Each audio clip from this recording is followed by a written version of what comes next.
Saudaraku dikasihi Tuhan, berjumpa kembali saudara. Salam sehat, salam hebat. Bapak Ibu dikasihi Tuhan, dalam channel ini kita akan mendengarkan firman Tuhan yang dibawakan oleh Bapak Pendeta Billy Lantang. Bapak Ibu, ya, firman Tuhan yang memberikan kesegaran rohani bagi setiap kita. Dan Bapak Ibu dikasihi Tuhan, bagaimana kesaksian seorang hamba Tuhan ini masa hidupnya ketika dia mengalami sakit, saudara. Dia menyaksikan bagaimana pertolongan Tuhan dalam kehidupannya, dan dia akan membawakan kebenaran firman Tuhan di tengah-tengah kita pada saat hari ini. Saudaraku, kita berdoa supaya kita dapat mendengarkan dan mengerti dan diberkati oleh kebenaran firman Tuhan yang dibawakan oleh hambanya. Kita berdoa. Bapa di dalam sorga, terima kasih pada saat hari ini kami mengucap syukur. Kasih setia Tuhan, pertolongan-Mu, penyertaan-Mu yang memberkati kami hingga ada pada saat hari ini. Kami berdoa Tuhan, kami akan mendengarkan kebenaran firman Tuhan yang sebentar dibawakan oleh hamba-Mu, PS Billy. Biarlah Engkau berkati setiap pendengaran kami, hati kami, pemikiran kami, untuk kami dapat mengerti kebenaran firman-Mu dan menjadi kekuatan baru dalam kehidupan kami. Rapilah setiap kami, setiap telinga yang mendengarkan kebenaran firman Tuhan. Di dalam nama Tuhan Yesus kami berdoa dan mengucap syukur. Haleluya, haleluya. Baik Bapak Ibu dikasihi Tuhan, tidak berlama-lama lagi kita akan mendengarkan firman Tuhan yang disampaikan oleh hambanya PS Billy. Tuhan Yesus memberkati. Terima kasih buat pengorbananmu ya Tuhan. Terima kasih Engkau telah selesaikan semuanya di kayu salib. Sehingga hari ini Tuhan kami berdoa dari posisi yang sudah menang. Walaupun kami masih bergumul, walaupun kami berhadapan sama masalah, tapi kami tahu bahwa masa depan kami ditanggung penuh sama Tuhan. Kami tahu kami berdoa dari posisi yang sudah menang, karena Yesus sudah katakan selesai di kayu salib. Hari ini yang masih sakit Tuhan, kami percaya, kami tidak minta-minta kesembuhan, tapi kami percaya kesembuhan sudah terjadi. Kesembuhan sudah kami terima Tuhan, karena sudah selesai di kayu salib. Bahkan pemulihan keluarga, pemulihan ekonomi, apapun yang kami sedang hadapi, sudah terjadi. Ajari kami Tuhan, supaya kami menatap masa depan kami dengan mata rohani kami yang terbuka. Dan kami melihat kebesaran Tuhan, bukan kebesaran masalah kami. Terima kasih buat kebangkitan-Mu Tuhan. Terima kasih buat pernyataan-Mu yang dahsyat, bahwa masa depan kami ditanggung Tuhan. Itu sebabnya Tuhan, kami percaya firman Tuhan jadi pelita, jadi pedoman bagi langkah hidup kami. Roh Kudus yang bicara, Roh Kudus yang menasihati kami, bahkan menegur kami. Di dalam nama Tuhan Yesus kami sambut firman kebenaran. Kita sama-sama katakan amin, amin, amin, haleluya. Silakan duduk. Shalom. Selamat hari Paskah. Paskah adalah suatu perayaan yang dirayakan sama the Jews atau Yahudi pada awalnya. Dan the Passover atau passing over itu adalah sebuah perayaan yang dirayakan sama mereka ketika mereka dibebaskan dari Mesir. Dan Paskah yang pertama itu adalah ketika mereka membubuhi pintu-pintu rumah mereka dengan darah hewan. Dan bentuknya kalau dilihat bagaimana Tuhan menyuruh mereka, itu bentuknya salib sebenarnya. Di dua ambang pintu dan di atas pintu. Dan malaikat maut tidak melihat manusianya. Malaikat maut lewat karena lihat darah itu. Malaikat maut tidak pernah lihat kondisi daripada yang ada di dalam. Dia lewati karena darah itu. Ribuan tahun setelah itu, waktu Yesus mengadakan sebuah perjamuan akhir atau perjamuan dengan murid-muridnya, mereka tidak paham apa yang sedang terjadi. Dan dia sudah katakan berkali-kali bahwa aku adalah anak domba yang akan disembelih. The lamb that is slain. Dihancurkan sampai titik darah penghabisan. Dan ketika dia naik ke kayu salib, yang terlihat sama manusia adalah anak domba yang disembelih. Tapi waktu dia bangkit dari kematian, itu yang kita sebut the Lion of Judah, singa Yehuda. Sungguh sesuatu yang sangat dahsyat ketika di satu sisi dia punya kuasa yang paling hebat. Di dalam satu sisi dia menjadi hamba bagi kita semuanya. Dia datang dengan hati hamba, dia katakan, I will serve you. Aku akan jadi anak domba yang menggantikan posisimu supaya engkau tidak usah mati lagi. Dan itu yang terjadi ketika kita memperingati hari ini. Jangan anggap remeh kasih karunia Tuhan. Kasih karunia Tuhan begitu hebat, begitu luar biasa. Ketika kita belajar terima, kita menjadi orang yang dapat memberikan yang terbaik untuk Tuhan. Seringkali didengungkan dari atas mimbar, ayo berikan yang terbaik. Kita bingung berikan terbaik itu apa. Kita mulai pertanyakan sama diri kita, apakah saya nyanyi, saya kasih persembahan, kemudian saya ada perjamuan kudus mungkin, doa berkat selesai, apakah itu saya berikan terbaik. Ini hanya bagian kecil yang kita lakukan di tempat ini.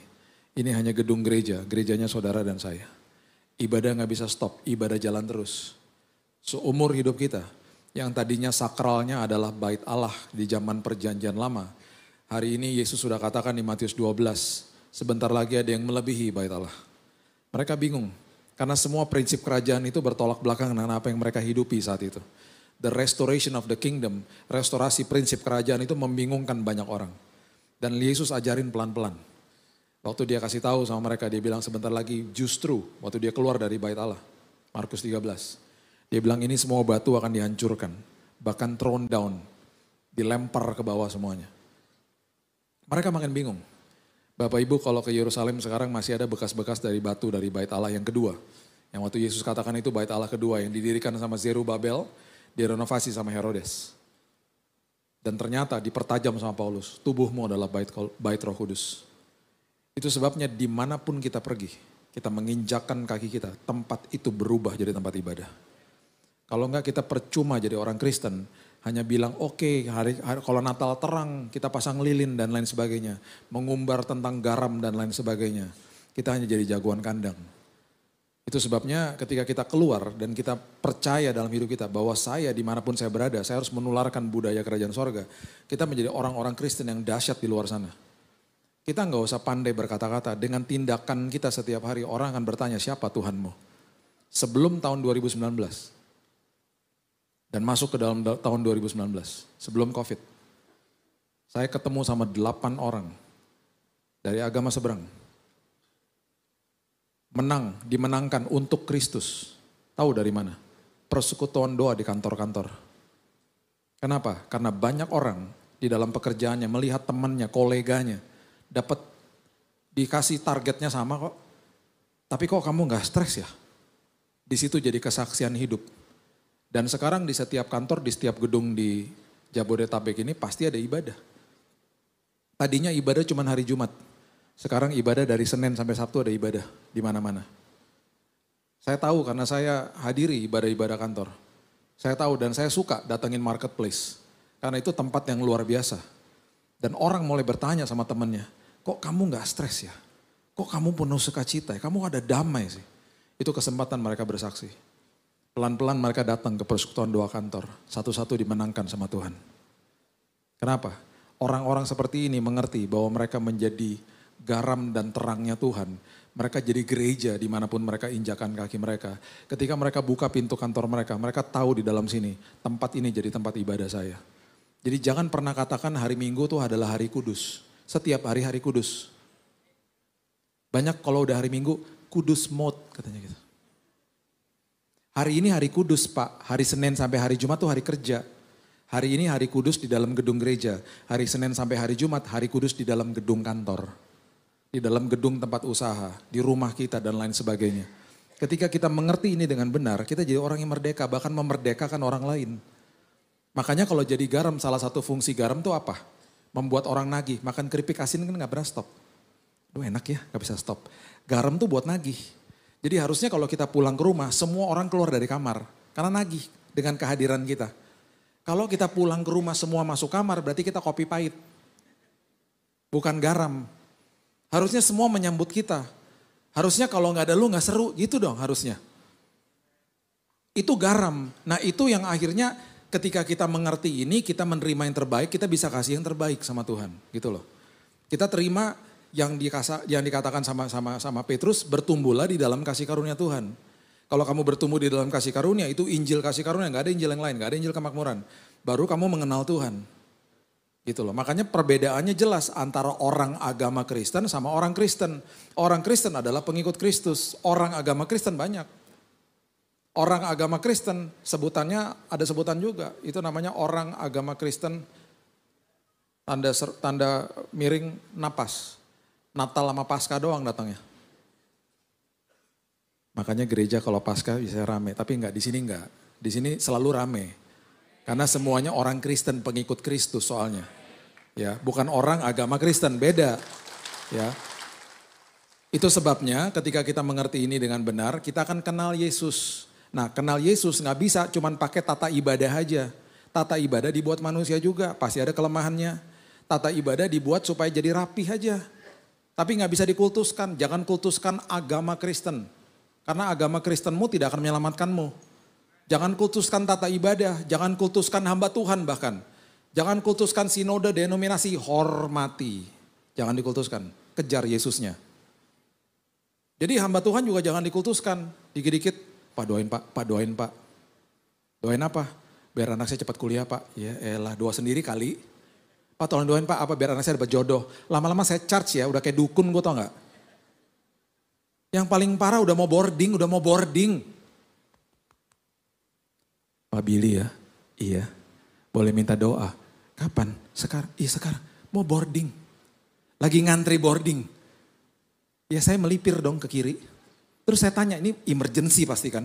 Doain apa? Saya juga bingung pak, terserah bapak aja. Ya elah. Ingat ya, semua kita dikasih kuasa yang membangkitkan roh, yang membangkitkan Yesus dari kematian. Itu ada di dalam kita semuanya. Kuasa kita sama. Saya gak salahkan orang minta doakan. Saya juga butuh didoain. Cuman aktifkan imanmu. Kita nih kakak beradik di dalam keluarga besar Allah. Itu sama aja adik saya datang ke saya bilang gini, Bil, bilangin papa mama dong, gue pengen makan roti buat besok. Tolong beliin. Ya lu ngomongnya sendiri. Enggak ah, lu kan lebih dekat. Jangan beranggapan orang berdiri di atas mimbar lebih dekat sama Tuhan. Mentang-mentang mimbarnya lebih tinggi. Enggak. Banyak yang berdiri di atas mimbar dosanya gak ketahuan aja. Ya, jangan kultuskan orang pokoknya. Berapa tahun yang lalu saya dimintain doa orang sakit, 7-7-nya meninggal loh, 1 tahun. Gue tadi mau minta didoain sama Pak Billy, gak jadi deh, termetong gue. Meninggal. Tahun 2000 berapa tuh, 10 tahun lalu lah. Sampai sempat populer tuh nama saya saat itu ya. Pendeta yang doain orang cepat ketemu Yesus katanya gitu. Sampai ditelepon. Bapak Billy ya, Pak, ini gini loh Pak, saya mau jelasin dulu ya Pak. Papa udah sekarat Pak. Udah gak ada harapan. Udah home care. Kami mengundang Bapak datang ke rumah. Buat apa? Doain Papa. Supaya apa? Ya supaya yang terbaik terjadilah gitu. Ya elah bahasanya sok rohani. Maksudnya supaya Papa cepat metong. Karena kenal saya datang. Di perjalanan saya bilang gini sama istri saya. Lucu juga ya. Biasanya hamba Tuhan dipanggil untuk doa kesembuhan. Ini doa kematian. Sampai di sana kita berdoa.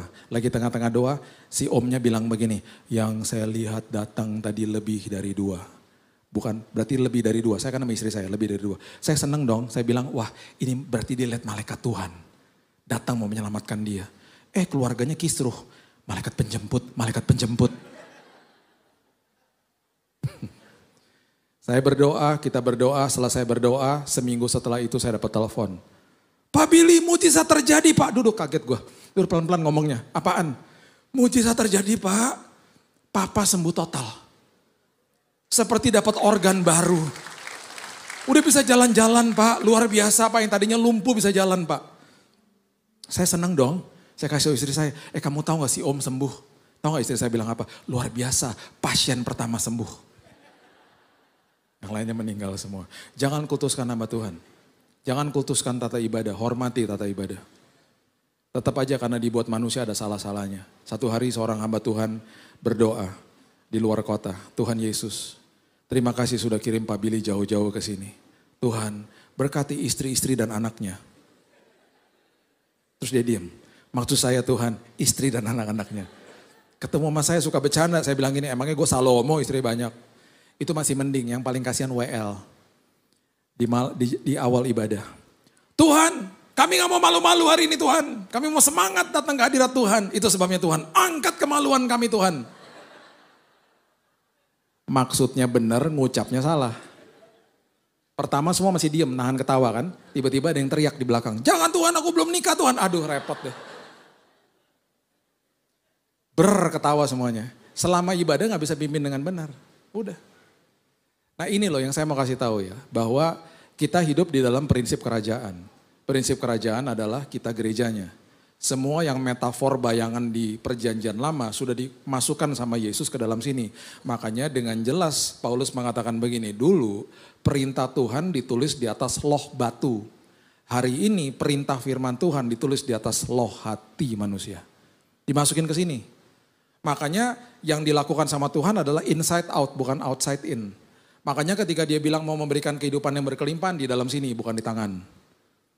Gak pernah kehidupan berkelimpahan tuh artinya harta, jabatan, status, ketenaran, uang. Gak pernah. Dalam sini. Damai sejahtera, sukacita, hikmat, pengharapan, pertumbuhan rohani. Itu yang terjadi. Kalau itu kita paham dengan benar, kita mata rohaninya kebuka. Kita akan lihat perkara besar di depan kita akhirnya. Dan itu yang terjadi ketika itu terjadi. Pengharapan yang tidak pernah mengecewakan itu terjadi sama hidup kita. Ya, jadi ketika mata rohani dibuka, bahkan hal-hal kecil kita akan mulai terbuka. Kita mulai lihat hal-hal kecil yang luar biasa jadi pengucapan syukur yang keluar gitu loh. Saya waktu di kamar rumah sakit, apa yang harus diucapin syukur? Kalau nggak mata rohaninya kebuka. Orang setiap hari ngelihat selang nyangkut di sini saya kok. Ada 3 selang masuk ke sini. Infus, transfusi darah, dan terkadang ada antibiotik masuk ke sini. Ke dada saya. Itu lantai 8, lantai kemo. Yang saya dengar setiap hari orang menangis, orang menjerit, orang meninggal. Bahkan orang mau bunuh diri di lantai 8. Karena kesakitan, cancer tuh sakit. Diobatin makin sakit. Itu yang terjadi. Kalau mata rohani saya nggak kebuka, stres saya di situ. Saya tinggal di kamar nomor 3. Tahu apa yang susternya bilang?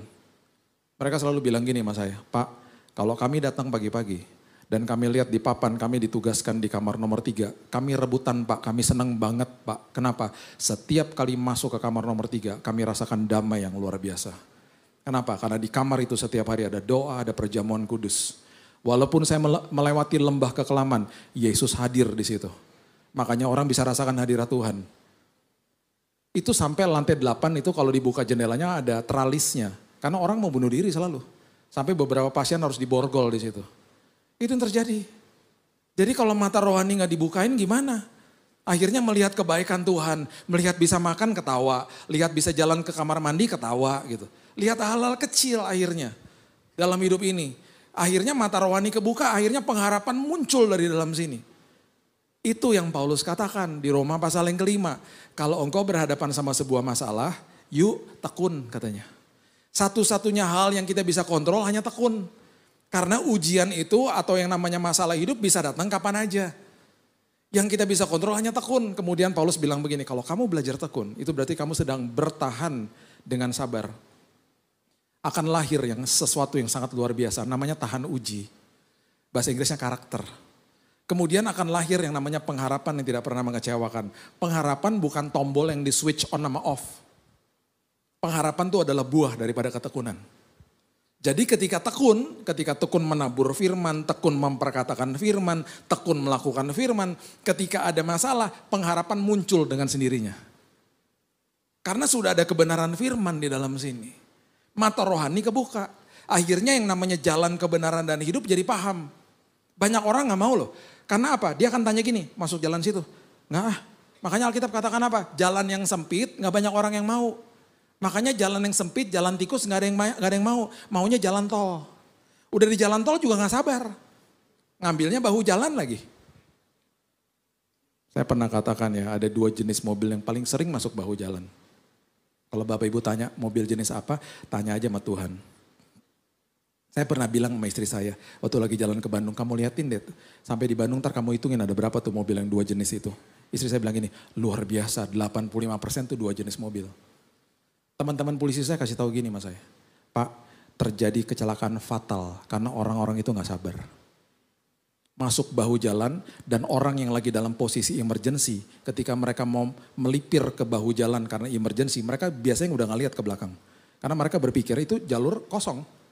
Tiba-tiba ada yang ngebut sengebut-ngebutnya, kecelakaan fatal terjadi di situ Pak. Dan itu dalam hal hitungan detik Pak. Kenapa? Gak sabar Pak. Itu teman-teman polisi saya ngomong begitu mas saya. Iya ya, saya baru mikir, iya benar juga ya. Mereka pikir kosong, tiba-tiba mereka nggak sadar ada yang masuk ke kiri. Ini muka-muka sopan semua di sini. Gak ada yang masuk bau jalan ya.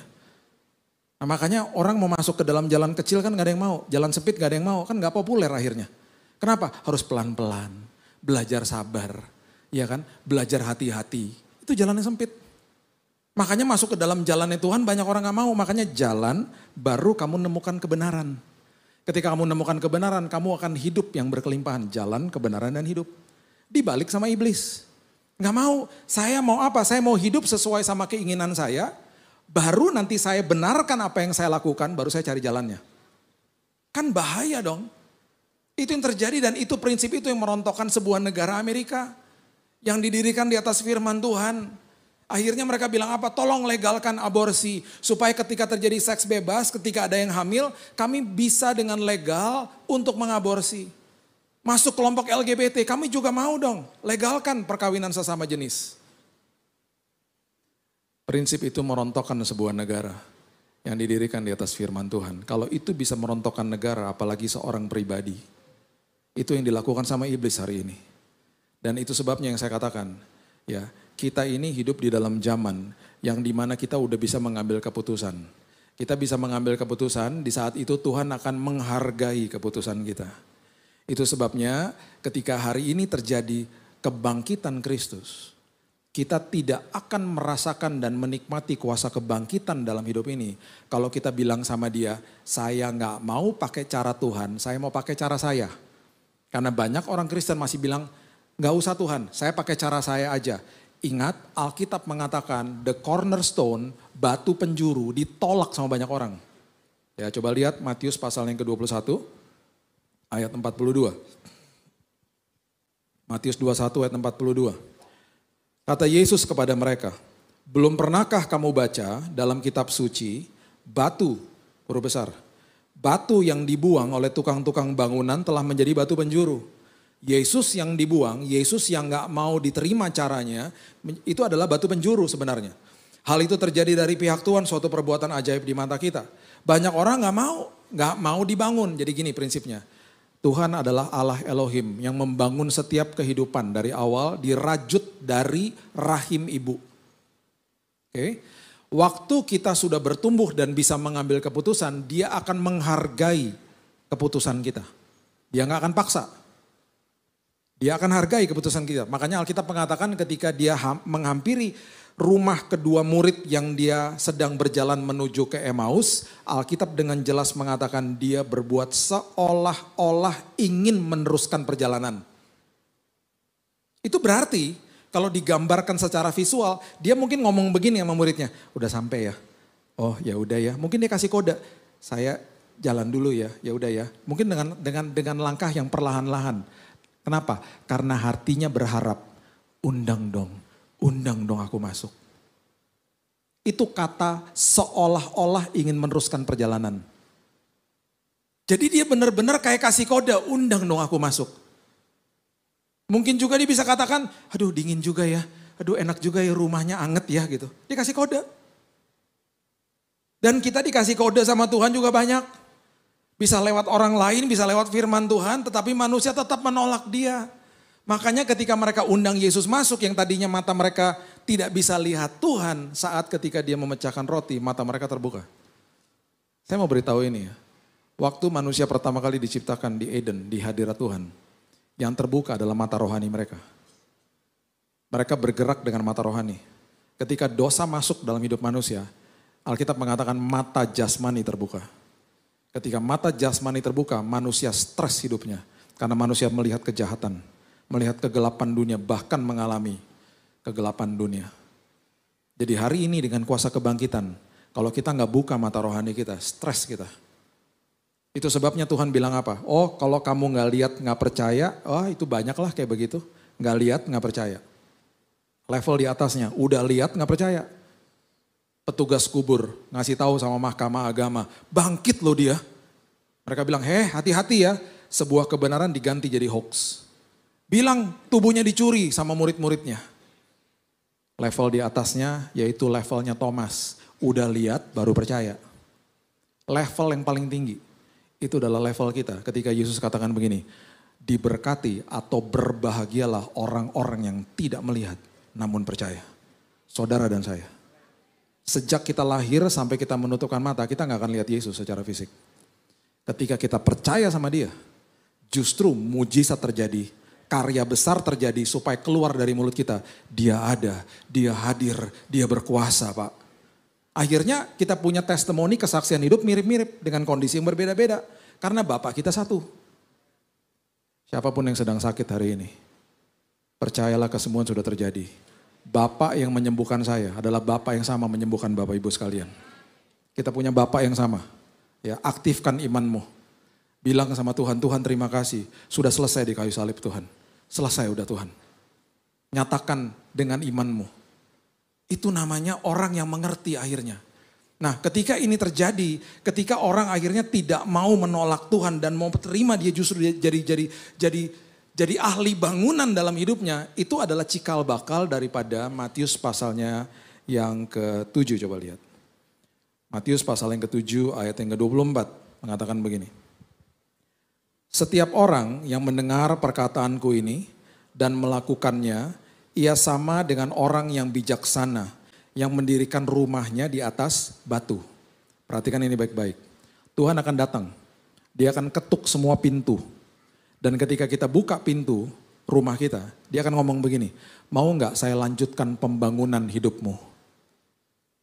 Kita akan tanya dua pertanyaan, sama seperti kita tanya sama tukang yang mau restorasi atau renovasi atau bangun rumah kita. Kita akan tanya dua pertanyaan. Berapa harganya? Betul? Yang kedua kita tanya gini, berapa lamanya prosesnya? Jawaban Yesus seringkali mayoritas tidak disukai sama orang. Karena ketika kita tanya, manusia tanya gini, berapa harganya? Tahu Yesus bilang apa? Seluruh hidupmu. Terus kemudian kita bilang begini, enak aja. Hidup-hidup saya juga, yang ngatur-ngatur saya juga. Terus kemudian dia bilang begini lagi, iya tapi saya yang ngerti cara bangunnya. Karena sejak awal sudah aku tenun engkau di rahim ibumu. Aku pencipta, aku Allah Elohim. Terus kita bilang, kita tanya kredibilitas dia, emang kamu siapa sih? Baca Ibrani pasal yang ke-3. Ayatnya yang ke-4 mengatakan begini. Ibrani 3 ayat yang ke-4. Sebab setiap rumah dibangun oleh seorang ahli bangunan. Tetapi ahli bangunan segala sesuatu ialah Allah. Aku ahli bangunan, aku the master builder. Dan kita bilang begini, enggak mau. Bayangkan ketika dia katakan begini, semua rancangan untuk blueprint pembangunan hidupmu itu dari saya. Kita bilang begini, enggak mau, enak aja. Orang ini rumah-rumah saya juga.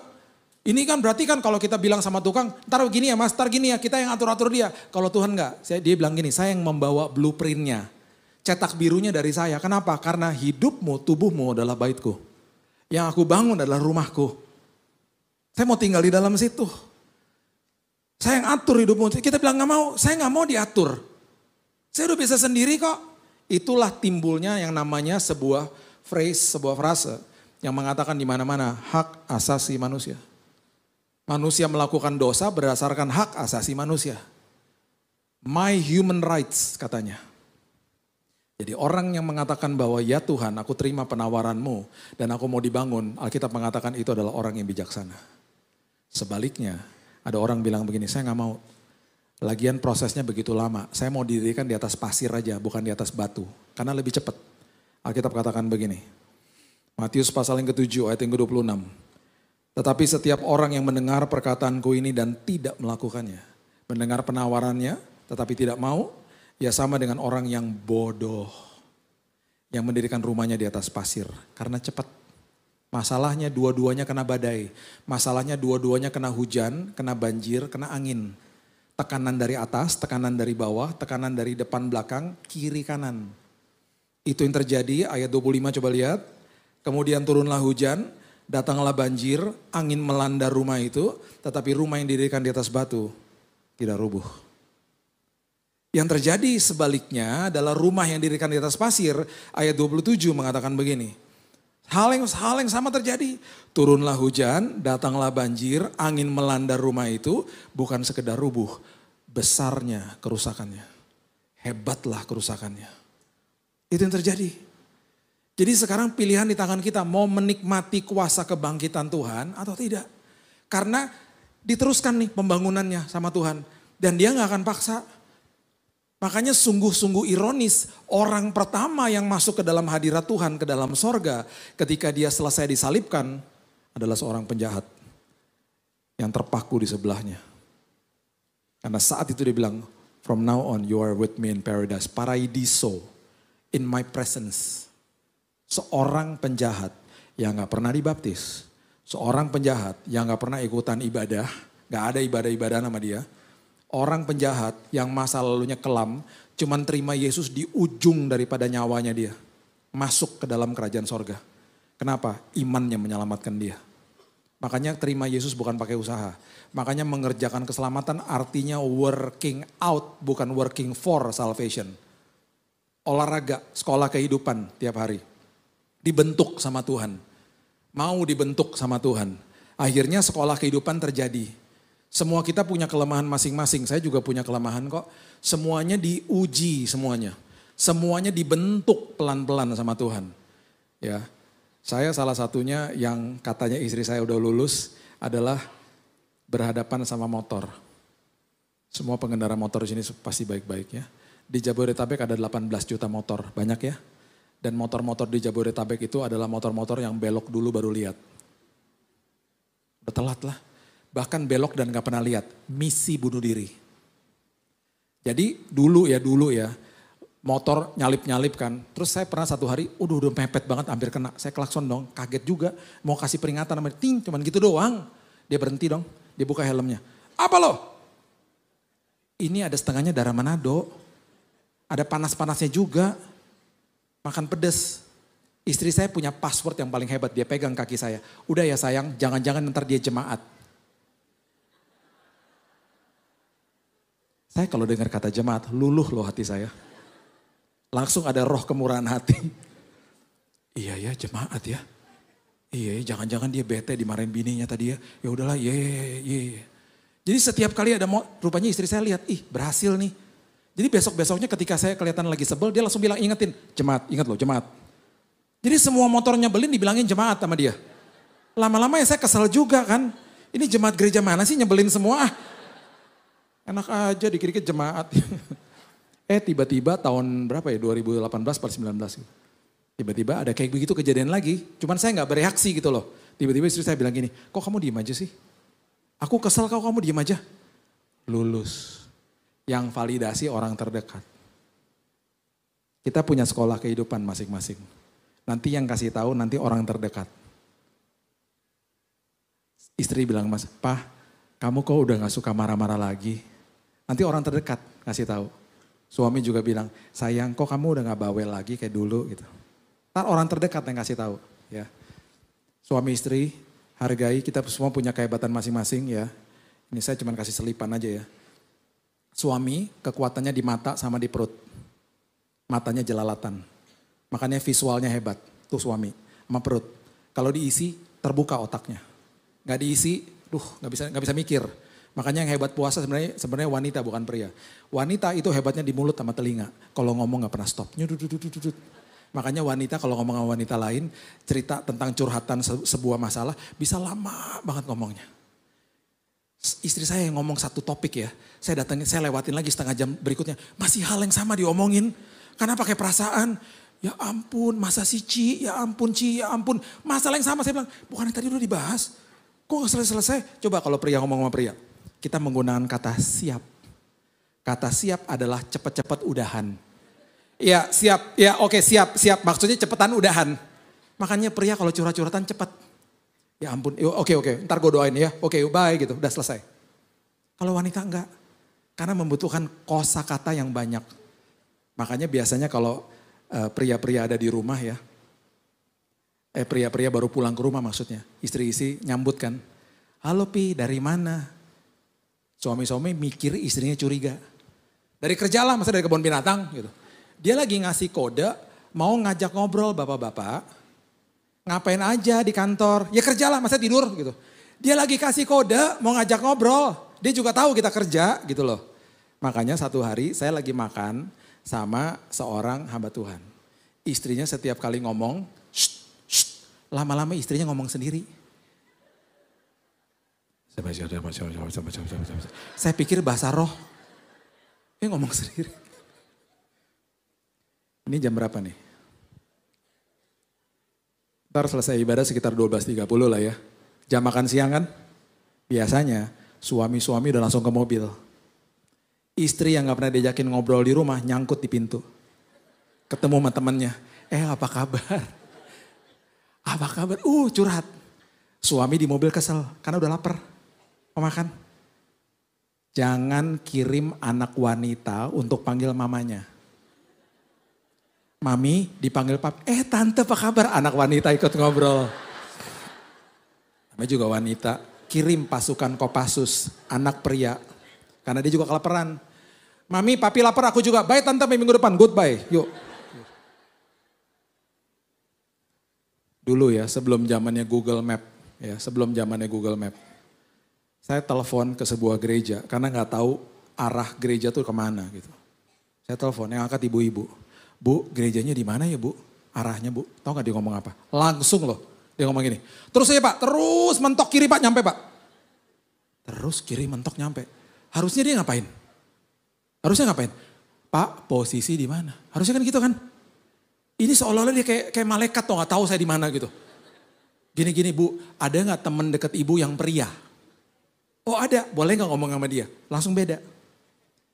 Pak, posisi di mana? Langsung gitu. Oh di situ, oh gini aja Pak. Terus nanti ada KFC belok kiri, belok kanan Pak, gereja sebelah kiri. Nyampe gak? Nyampe. Detail.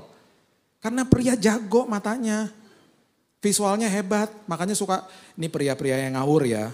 Kalau masuk ke dalam gedung, pakai kacamata hitam. Supaya matanya jelalatan gak kelihatan. Kurang ajar tuh pria-pria kayak begitu. Jadi ya, saya cuma mau kasih tahu nih perbedaan antara pria sama wanita. Ya, kita ini diciptakan berbeda. Ya, itu sebabnya hargai satu sama yang lain. Ya, saya jadi lupa deh saya mau ngomong apa ya. Karena saya lihat banyak pasangan-pasangan di sini. Ya, hargai pasanganmu, hiduplah berbahagia. Karena kita semua diciptakan berbeda sama Tuhan. Ya, oke. Sekarang coba lihat Ulangan pasal yang ke-7, ayat yang ke-22. Ini cara Tuhan membangun kehidupan kita. Setelah kita lewatin semua proses, semua memberikan hidup kita sama Tuhan. Coba lihat Ulangan 7 ayat 22. Dulu ya istri saya jadi baru ingat nih. Saya kalau masuk ke parkiran, ya parkiran di mall di mana gitu ya.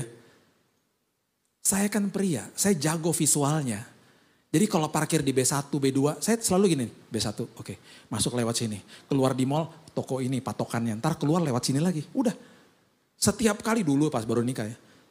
Saya mau jalan ke parkiran, saya bilang gini sama dia, ikut saya. Bukan di sini parkirnya, di sini. Bukan, dia ngotot pokoknya bukan. Ujung-ujungnya apa? Ketemu kan mobilnya kan? Tahu gak dia bilang apa? Kok bisa di sini? Tadi gak di sini mobilnya? Lah, dari tadi juga di sini emang pindah-pindah mobilnya. Bapak-bapak ya, emang wanita kadang-kadang gak mau salah. Sekarang dia udah bertobat. Kalau dia tiba-tiba gini, nggak di sini. Ingat kejadian dulu, oh iya. Udahlah, kalau udah masalah arah, saya udah jagoan lah, udah tenang aja. Ulangan 7 ayat 22. Tuhan Allahmu akan menghalau bangsa-bangsa ini dari hadapanmu sedikit demi. Engkau tidak boleh membinasakan mereka dengan segera, supaya jangan binatang hutan menjadi terlalu banyak melebihi engkau. Oke, semua ayat di perjanjian lama adalah metafor bayangan dalam hidup rohani kita hari ini. Saya jelasin. Waktu itu musuhnya bangsa Israel sudah dikasih sama mereka. Tuhan bilang gini, jangan tumpas dengan segera. Jangan dibunuhnya langsung ditumpas semuanya. Kenapa? Karena kalau kamu tumpas semuanya, bangkainya ada di mana-mana, kamu gak punya waktu untuk menguburkan mereka, kamu akan mengundang binatang buas keluar dari persembunyiannya. Ketika binatang-binatang buas ini keluar dari persembunyiannya, jumlahnya lebih banyak daripada jumlahmu. Itu bisa membahayakan dirimu. Itu maksudnya. Makanya kan Tuhan hebat kan, dia udah tahu masa depan kita, dia tahu siasatnya iblis. Makanya kalau dia bangun kita, bangunnya pelan-pelan. Dibangunnya pelan-pelan karena dia adalah ahli bangunan. Supaya apa? Ketika nanti kita naik tinggi, kalau kita terlalu cepat dibangunnya, kalau naik tinggi ada badai rontok. Ketika ada pujian kita jadi sombong. Makanya yang penting kan fondasinya sedikit demi sedikit. Itu maksudnya. Dia katakan kalau kamu tumpah sedikit demi sedikit supaya kamu punya waktu untuk menguburkan mereka. Sehingga kamu tidak mengundang binatang buas keluar dari persembunyiannya. Yang tahu jumlah binatang buas itu siapa? Ya Tuhan lah. Makanya besok di hari Senin. Tuhan sudah ada di hari Senin kita. Menyiapkan yang terbaik bagi kita.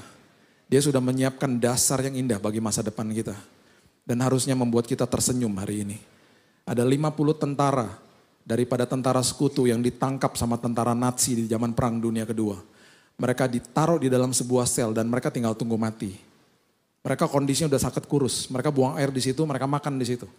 Udah tinggal tunggu mati, nggak ada sanitasinya. Tiba-tiba satu hari 50-nya tersenyum, saling pelukan. Tentara Nazi bingung. Dilihat rupanya ada satu yang menyelundupkan radio transistor yang kecil. Dan rupanya dari radio itu mereka mendengar bahwa Perang Dunia Kedua sudah selesai. Dan bahkan dikatakan pertolongan sedang on the way dan semua tahanan perang harus diperlakukan dengan benar karena mereka semua akan dibebaskan. Pertanyaan saya, waktu mereka tersenyum, apakah mereka sudah bebas dari selnya? Belum, mereka masih di sel kok. Tapi mereka tahu bahwa pertolongan sedang dalam perjalanan.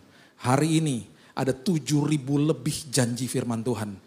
Apapun masalahmu tersenyumlah. Karena kesembuhan, pertolongan, pemulihan Tuhan sedang on the way dalam hidupmu. Tatap masa depanmu dengan pengharapan yang luar biasa. Itu sebabnya Tuhan bangun hidup kita sedikit demi sedikit.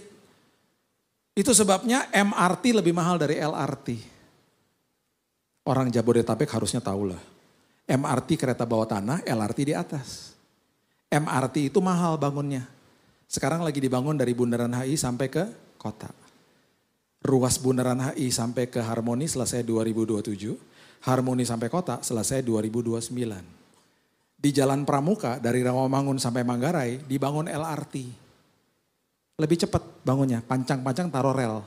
Nyambung lagi nanti sampai ke Duku Atas. Kenapa saya tahu semua ini? Bapak Ibu lagi berhadapan sama calon Menteri PUPR.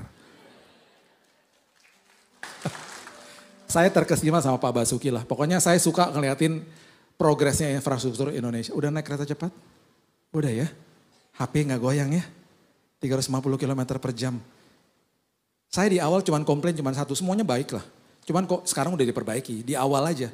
Masa ngomongnya begini? Pengumumannya, Bapak Ibu kita sudah sampai di stasiun Padalarang. Wus, wus, wus, yes. Kenapa lu stres banget sih ngomongnya? Kayak disuruh ngomong gak dibayar gitu loh.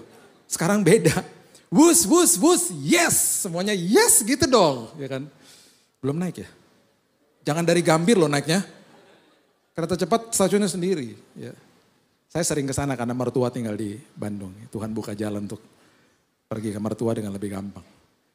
Pembangunan sedikit demi sedikit. Makanya pembangunan mall yang mahal, basementnya banyak ke bawah. Mahal toh? Coba lihat mall yang jual barang murah, ITC. Parkirannya biasanya di atas. Bukan di bawah. Baru tahu ya?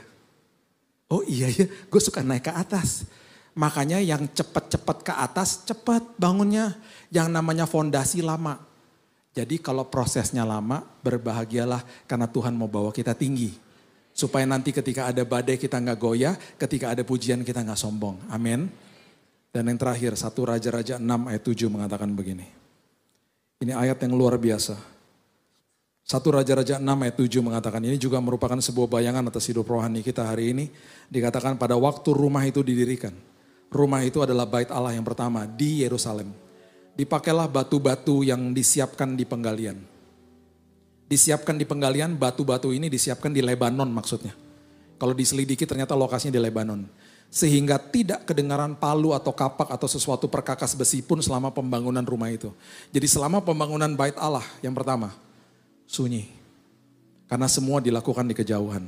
Nanti tukangnya dari Lebanon bawa batu-batu ini setelah selesai dipahat, diserahkan kepada tukang di Yerusalem, tinggal disusun di situ. Artinya bagi kehidupan rohani kita apa? Ketika engkau sedang diproses, Tuhan bilang apa? Semua perkara aku sedang kerjakan buat hidupmu. Masa depanmu sedang aku bangun. Selama proses aku berikan damai sejahtera. Gak kedengeran apa-apa. Itu janji Tuhan. Makanya Yohanes 14 ayat 27 mengatakan, damai yang aku berikan bukan seperti yang dunia berikan. Jangan gelisah, jangan gentar hatimu. Semua construction site yang ada di mana-mana pasti berisik. Kenapa ketika Tuhan bangun hidup kita gak berisik? Karena dia adalah ahli bangunan. Dan semua bangunan harus diuji. Ujian bisa datang kapan aja. Saul ngejar Daud dengan 3.000 pasukan. Daudnya ngumpet di lembah En-Gedi. Guanya banyak banget. Kok bisa waktu Saul mau buang hajat masuk ke dalam gua yang disitulah Daud lagi ngumpet. Kenapa? Bangunannya mau diuji. Teman-temannya Daud bilang apa? Bunuh bos, bunuh bos. Daud hanya potong punca jubahnya. Dan waktu Saul keluar, dia dipermalukan di hadapan 3.000 pasukannya. Karena Daud bilang begini, I could have killed you, saya bisa bunuh kamu tadi. Bangunannya teruji. Saya tutup sama kisah saya. Saya 4 kali di kemo. Dan setiap kali di kemo itu kadar darahnya turun semua. Dan banyak orang meninggal ketika diobati. Banyak orang kansernya udah oke, tiba-tiba gara-gara diobati, turun semua darahnya, meninggal di saat itu. Dan itu yang paling bahaya, itu yang paling sering kali dipantau sama dokter. Saya gak boleh pulang ke rumah. Karena setelah kemo darahnya pasti turun. Darah merahnya turun, trombosit turun, leukosit turun.